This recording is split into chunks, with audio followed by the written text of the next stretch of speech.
Salut à toi, j'espère que tu vas bien et que tu es en pleine forme. Bienvenue dans la série Les Wake Up Calls, une série pour booster et inspirer ta vie. Aujourd'hui, voyons comment avoir de la motivation en moins de 10 minutes et cela en 7 clés. C'est parti!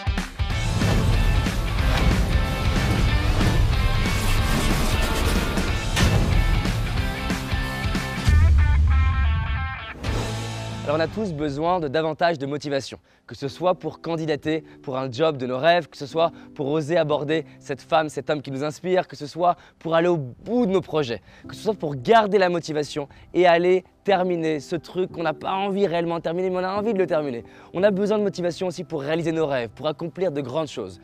Qu'on soit salarié ou entrepreneur, qu'on ait 20 ans, 40 ou 60 ans, on a besoin de motivation pour avoir la vie qu'on mérite. J'ai pu avoir la chance de rencontrer plus de 300 personnes qui excellent dans leur domaine, des sportifs, des entrepreneurs, des athlètes, des personnes comme le producteur du Seigneur des Anneaux ou même de Matrix, des athlètes de haut niveau par exemple avec les Chicago Bears et des footballeurs américains aux États-Unis, le PDG de Success Magazine pour essayer de comprendre qu'est-ce qu'ils ont ces gens pour être si motivés. Voyons cette clé qui s'applique à toi, qui s'applique à moi, qui s'applique à n'importe quelle personne sur cette terre.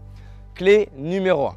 Elle est super importante parce qu'on a tendance à se fouetter quand on manque de motivation. On a envie de mettre en place une nouvelle habitude, on est excité pendant une semaine et on abandonne. On a envie d'aller à la salle de sport, je suis sûr que tu l'as fait ça. Tu t'es inscrit à la salle de sport, tu es chaud patate et tu y vas pendant un mois et après un mois tu abandonnes. Ou tu te dis je vais méditer pendant un mois et tu ne le fais pas. Ou je vais lire, ou je vais faire ça, ou je vais faire du sport, ou je vais manger autrement et tu ne tiens pas et tu ne gardes pas ta motivation. Et il y a beaucoup d'études scientifiques sur le pouvoir de la motivation, comment est-ce qu'on fait pour se motiver, motiver ses équipes quand on est entrepreneur. C'est un sujet qui est très complexe. Et on s'est rendu compte qu'il y a deux types de motivation. La motivation qui est extrinsèque et la motivation qui est intrinsèque. La motivation extrinsèque, c'est celle qui est générée par l'extérieur et donc celle-ci, on s'en fout aujourd'hui parce que c'est quelque chose qui vient de l'extérieur. La motivation intrinsèque, en revanche, elle est très intéressante. C'est celle qui vient de l'intérieur. Tu ne sais pas pourquoi, tu es motivé pour ça. Et ce qu'on s'est rendu compte, c'est qu'à compétences équivalentes, à accompagnant équivalent, sous-entendu entraîneur, coach équivalent, une personne va avoir davantage de motivation, mais pas un petit peu plus, genre 2, 3, 10 fois plus, si elle choisit correctement son objectif. En fait, la motivation est souvent, en fait tout le temps, et en grande partie une conséquence de ce que tu es en train de vouloir atteindre. Sous-entendu, si tu me dis David, est-ce que tu veux les abdos de Cristiano Ronaldo? Là comme ça, je te dis, allez vas-y, balance. Je veux les abdos de Cristiano Ronaldo. Je ne les ai pas. Maintenant, si tu me dis David, est-ce que tu es prêt à mettre l'énergie tous les jours pour faire tes abdos, pour avoir les abdos de Cristiano Ronaldo? Il y a des grandes chances que j'ai beaucoup moins de motivation que d'autres personnes. Pourquoi? Parce qu'au fond de moi, avoir les abdos de Cristiano Ronaldo, c'est beaucoup moins important pour moi que pour Cristiano Ronaldo. Sous-entendu, au-delà des outils liés à la motivation, une grande partie se passe avant même l'acte de la motivation, se passe dans le fait d'avoir quelque chose qui t'inspire et qui t'attire. J'étais considéré comme une loque, comme léthargique quand j'étais à l'école, j'avais du mal à être motivé. Et typiquement l'anglais, j'arrivais pas à m'y mettre, j'avais des mauvaises notes jusqu'à ce que je réalise en lisant des livres américains. Je me dis, oh, ils m'inspirent ces gars-là, j'ai envie de les rencontrer. Et là, j'ai eu une image de moi dans la rue, en train de rencontrer un de mes mentors et en train de ne pas être foutu d'aligner 2 mots d'anglais.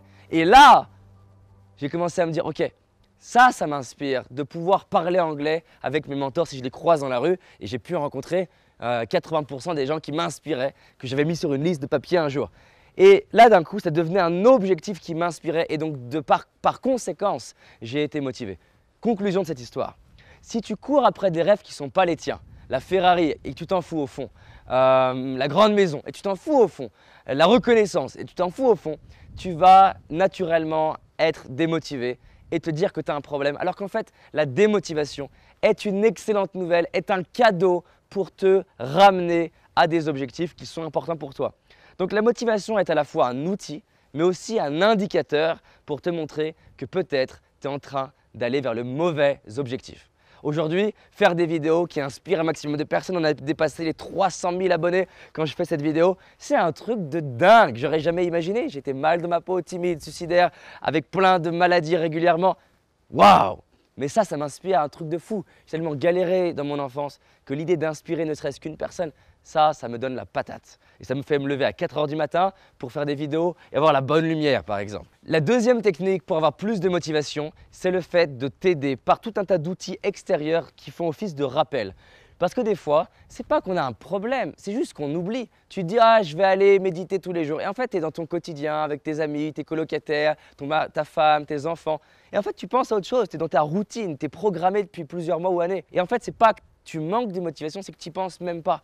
Il y a plein de choses qu'on veut mettre en place, on n'y pense pas. On veut, par exemple, se rappeler de poser des meilleures questions dans notre prochaine interaction. Et en fait, on a la communication de la même manière que la dernière fois.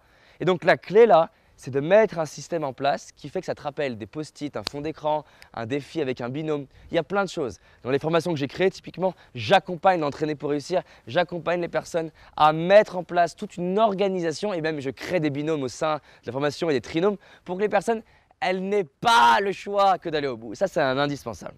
La troisième clé, c'est de démarrer par l'une de ces 4 habitudes. Méditation, sport, lecture et écriture dans un journal. Pourquoi ? Parce que beaucoup d'études scientifiques montrent que démarrer par l'une de ces 4 habitudes a tendance naturellement et sans même le vouloir à déclencher de nouvelles habitudes saines et constructives pour soi.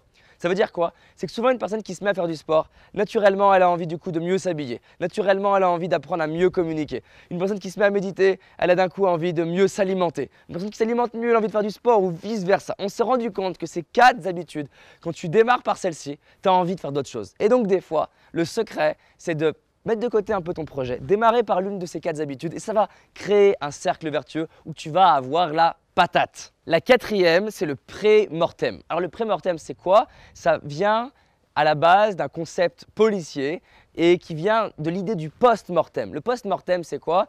C'est que tu prends un mort, quelqu'un qui est mort dans la scène du crime et tu essaies de comprendre après mortem, après sa mort, pourquoi il est mort. Alors tu dis, voilà, il a pu se passer ça. Le pré-mortem, c'est l'inverse. La personne n'est pas encore morte et tu essaies de te dire, qu'est-ce qui pourrait faire qu'elle meure? Alors, dans le cadre d'humain, ce n'est pas une idée ultra sexy. Mais dans le cas d'un projet, là, c'est vraiment sexy. Parce que tu te dis, qu'est-ce qui pourrait faire que j'abandonne? C'est-à-dire qu'au lieu que ça soit trop tard et que tu es en post-mortem en disant « Oh merde, je ne suis pas allé à la salle de sport depuis 2 mois », là, tu es en pré-mortem, tu viens de t'inscrire à la salle de sport et tu te dis « Qu'est-ce qui pourrait faire que j'aille pas au bout ?» Et tu te connais. Ah ben, j'ai Henri ou Romain ou Steven, comme tu veux, ou Bernadette, comme tu veux, qui a tendance à m'appeler 3 fois par semaine pour me dire « Tu viens, on va en boîte » ou qui a tendance à m'appeler « Tu viens, on va se faire ce road trip d'entrepreneur ». Ok, c'est super, mais c'est peut-être pas ton focus principal pour avoir les résultats que tu mérites et les résultats que tu désires. Donc le pré-mortem, c'est là que ça consiste à s'accompagner, à lister toutes les choses qui pourraient faire que tu foires. Quand j'accompagne par exemple, aujourd'hui j'accompagne exclusivement en coaching individuel des dirigeants d'entreprise, un des trucs que j'adore faire quand on travaille sur un projet, qui est de leur dire à la fin de la séance, ok, qu'est-ce qui pourrait faire que tu ne mettes pas en place l'action qu'on a mis ensemble, que ce soit de la prospection, que ce soit une démarche de management, que ce soit une réunion d'équipe, que ce soit une prise de parole en public devant des clients ou leurs collaborateurs. J'essaie de voir avec eux quels sont tous les cas qui pourraient faire que tu n'ailles pas au bout et que ça ne marche pas. Ou par exemple, la personne me dit, il faut que je parle avec mon boss. Ok, qu'est-ce qui pourrait faire que ça ne marche pas? Bah, mon boss, une semaine sur 2, il n'est pas là. Ok, qu'est-ce qu'on peut faire? Bref, pré-mortem, tu anticipes tous les scénarios qui font que ça pourrait foirer. Et en face, tu trouves des solutions en amont, pas après coup. Ce n'est pas une fois que la personne elle est morte que tu te dis « Ah, ça aurait été bien quand même ». Non, ça ne marche pas. La 6e, elle est super importante et elle est au moins 50% de la réponse.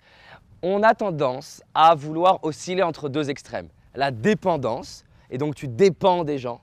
Et du coup, quand tu es dépendant, tu te dis à bout d'un moment, tu en as marre et tu veux basculer à l'indépendance. Mais en fait, dans la dépendance et dans l'indépendance, il y a un problème dans les deux. Dans la dépendance, tu mets très peu de valeur sur toi et que de la valeur sur l'autre. Dans l'indépendance, tu mets que de la valeur sur toi et pas sur l'autre. Or, on est une bête sociale, l'être humain. Et tu accélères littéralement ta croissance quand tu fonctionnes avec les autres. Et même d'ailleurs, tu ne peux pas ne pas fonctionner avec les autres. Là par exemple, je suis tout seul. Alors on a installé la caméra avec l'équipe, mais là je suis tout seul. Donc je pourrais me dire, bah, c'est moi qui me débrouille. Non, parce que je suis installé sur une structure qui a été construite par des êtres humains. Il y a un ordinateur construit par des êtres humains. Il y a un banc construit par des êtres humains. Il y a une caméra construite par des êtres humains. Il y a un trépied construit par des êtres humains. Bref, je suis en train de faire des choses grâce à d'autres êtres humains. Donc l'indépendance est un fantasme et la dépendance est un suicide. La clé, c'est l'interdépendance. Et l'interdépendance, c'est quoi? C'est que je m'estime suffisamment pour me rendre compte que c'est à moi de transformer ma vie et pas à quelqu'un d'autre. Mais j'estime suffisamment les autres pour faire appel au bon entraîneur de sport, au coach mental, à participer à des séminaires, à participer à des masterminds si je suis entrepreneur, à lire des livres, à écouter des audios, à rencontrer des mentors qui m'inspirent. Ça change une vie. J'ai un budget de formation qui est colossal, mais c'est juste un truc de dingue. Tous les livres, audios, séminaires, masterminds, rencontres de mentors, invitations de mentors au restaurant, c'est un truc de dingue. Mais ça a transformé ma vie. Pour rien au monde, je changerais ça. Et je considère que quelque part, je suis un self-made man, dans le sens que je me suis construit seul, mais grâce à des gens qui ont été des sources d'inspiration pour moi. Donc forme-toi, participe à des séminaires de gens qui t'inspirent, va à des conférences, lis des livres, fais des formations en ligne. Si tu es entrepreneur, va faire des séminaires business ou mets-toi dans un mastermind pour avoir un accompagnement dans un groupe à l'année. Ça va changer ta motivation sur la durée. Une sixième clé, si tu veux arriver à avoir plus de motivation, et je vais commencer par l'erreur, c'est d'avoir un truc qui est trop intense ou alors d'avoir trop de choses en même temps. Un bon moyen de overloader le système nerveux, de le surcharger, c'est de vouloir démarrer 25 habitudes. Je veux lire, je veux méditer, à la piscine tous les jours, je veux écrire, je veux faire de la respiration, je veux faire de la pole dance le soir, j'en sais rien ce que tu veux faire. Tout ça et tu démarres en même temps. Et là, tu te condamnes à échouer, à foirer. Autre chose, tu ne sais pas ce qui est prioritaire. Et donc, du coup, tu as un effet de surcharge. Et quand tu es surchargé, qu'est-ce qui se passe? Le système nerveux fait pfff. Et tu es sur ton canapé et tu fais encore moins que si tu t'étais dit, allez, je fais que méditer.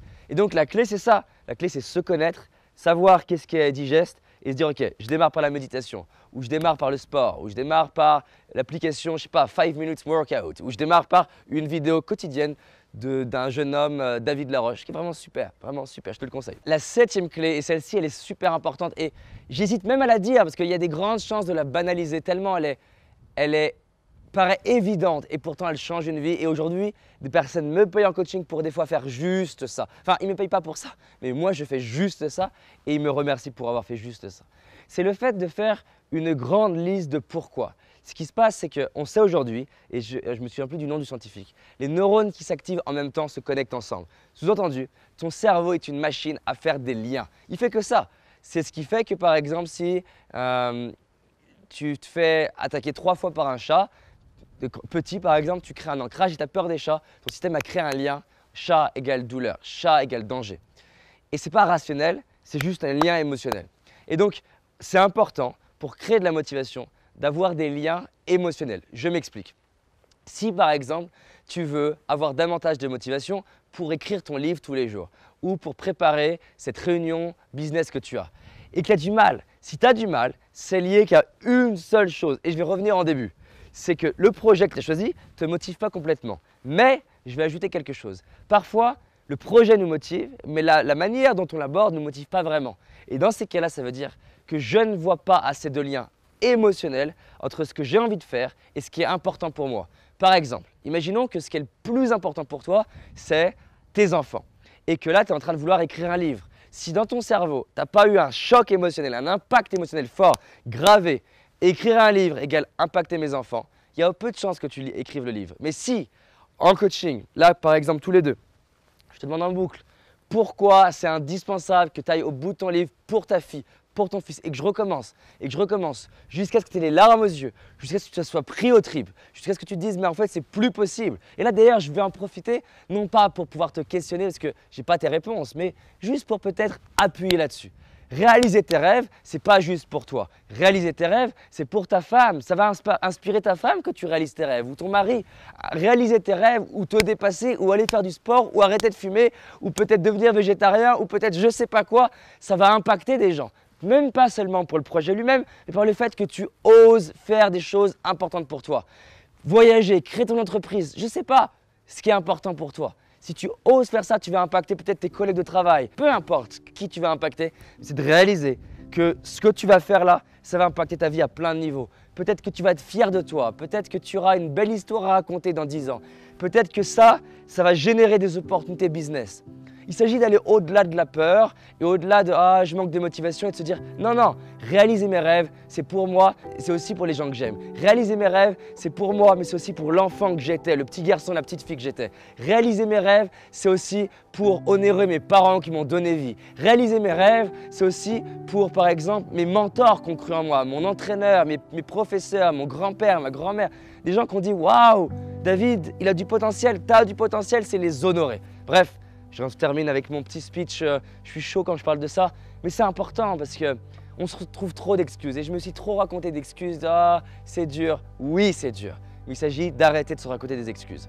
Donc voilà mes 7 clés. Résumons ensemble. La première clé pour avoir de la motivation, c'est de bien choisir l'objectif par rapport à quelque chose qui, de base, de manière intrinsèque, te donne de l'énergie et te motive. La deuxième clé, c'est t'aider et t'accompagner toi-même en faisant en sorte d'avoir des rappels et un système qui te rappelle ton objectif et pourquoi c'est important pour toi, par des post-it, par des fonds d'écran, par ce que tu veux. Avoir un système qui te permet d'avoir ton objectif dans ta sphère de conscience. La troisième clé, c'est de démarrer par l'une de ces 4 habitudes, la méditation, le sport, la lecture ou l'écriture dans un journal qui, quand tu commences par ces habitudes, c'est prouvé scientifiquement, tu as une tendance naturelle à vouloir démarrer inconsciemment d'autres habitudes qui sont profitables, constructives pour t'aider à devenir la personne que tu rêves de devenir. La quatrième clé, c'est le pré-mortem, c'est-à-dire de voir avant le fait que ça soit mort, pourquoi ça pourrait mourir et du coup de l'anticiper pour éviter que ça soit mort. La cinquième clé, c'est de te mettre dans un environnement qui favorise la croissance. Avoir un coach, avoir un entraîneur, avoir quelqu'un pour te porter, lire des livres, regarder des vidéos, t'inscrire et payer des formations en ligne numériques de gens qui t'inspirent, participer à des séminaires, à des masterminds, bref, créer un contexte où tu n'as pas le choix que d'être motivé et d'avancer. La sixième clé, c'est d'éviter d'avoir trop de choses à mettre en place en même temps et de choisir quelque chose sur lequel te concentrer et prioriser. Comme ça devient beaucoup plus simple. Et la septième clé, c'est de te connecter à une grande liste de pourquoi c'est indispensable d'aller au bout de ce truc-là. Pourquoi c'est indispensable de terminer ta comptabilité. Pourquoi c'est indispensable de terminer ce mémoire ou de préparer tes études ou d'aller aborder cette femme dans la rue ou alors créer ton entreprise ou faire ce voyage. Pourquoi c'est indispensable. Donc voilà, j'espère que cette vidéo t'a plu. En tout cas, moi j'avais la patate pour la faire. Si ça t'a plu, clique sur le bouton j'aime, ça me fait plaisir. Ça me motive aussi à faire d'autres vidéos. Partagez la vidéo surtout parce que ça peut inspirer, impacter des gens proches de toi. Clique sur le bouton abonner si ce n'est pas déjà fait et surtout sur la cloche, sinon ça ne sert à rien, en fait tu ne recevras pas les vidéos. Si tu as envie de réaliser tes rêves et d'aller beaucoup plus loin, j'ai réalisé une vidéo gratuite qui s'appelle les 5 erreurs qui t'empêchent de réussir et d'être heureux, en sachant qu'une seule de ces 5 erreurs va causer l'échec de ta réussite, de tes projets et va te rendre malheureux. Cette vidéo est gratuite, il te suffit de cliquer sur le bouton qui apparaît juste là ou alors de cliquer dans la description. Je te dis à très vite et surtout, on avance ensemble. Merci à toi.